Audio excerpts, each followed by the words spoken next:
we shall reflect on the life of St John Baptist Mary Vianney. This remarkable saint, whom the Church upholds as the model and patron of the secular clergy, was born on the 8th of May 1786 in the fanatically anti-clerical and irreligious age of the French Revolution and Napoleon Bonaparte. The fourth of 6 children of devout parents, Jean-Baptiste Marie grew up an unlettered farmhand, and at the age of 13 made his first communion secretly in a farm shed while others unloaded hay to avert suspicion. Due to lack of primary education, he encountered great difficulties in his studies for the priesthood, and only his sterling character and spiritual depth, backed by the special intercession of his pastor, finally procured for him his ordination in 1815.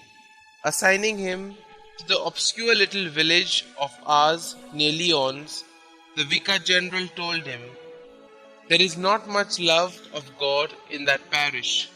You will enkindle it."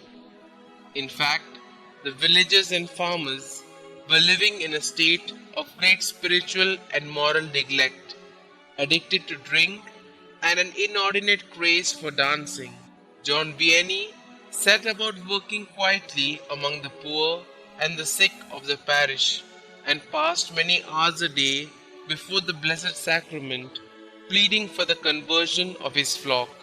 For the remaining 40 years of his life, he also subjected his body to flagellations and severe austerities of every kind in a spirit of penance and expiation on their behalf.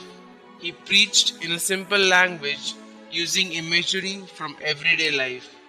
For the most destitute girls, he opened an orphanage, La Providence, which was later turned into a school and widely copied all over France. A confraternity of the Blessed Sacrament was also started. The chiefest and the most successful labor of the Cour des Arts was the spiritual direction of souls in the confessional, where he regularly spent 14 to 18 hours daily. He soon became known for his ability to read men's hearts, had supernatural knowledge of unconfessed sins and of things to come, and for his prayers that miraculously healed the sick. Not only was the village of Ars transformed morally and spiritually within a few years, but people started coming to him from all parts of Europe and even America with their problems. John Vianney was all zeal and amiability, endless patience and humility. Yet, humanly speaking, the scant food and sleep he permitted himself all through the 40 years of his ministry was entirely insufficient to sustain life. Besides, as witnessed by the villagers, he was for years also tormented by diabolical manifestations. Towards the end of his life, he was made honorary canon of Lyons, and the French government honored him with the knighthood of the Legion of Honor, though of course he cared nothing for such accolades. He died on the 4th of August 1859 and was canonized by Pope Pius XI in 1925.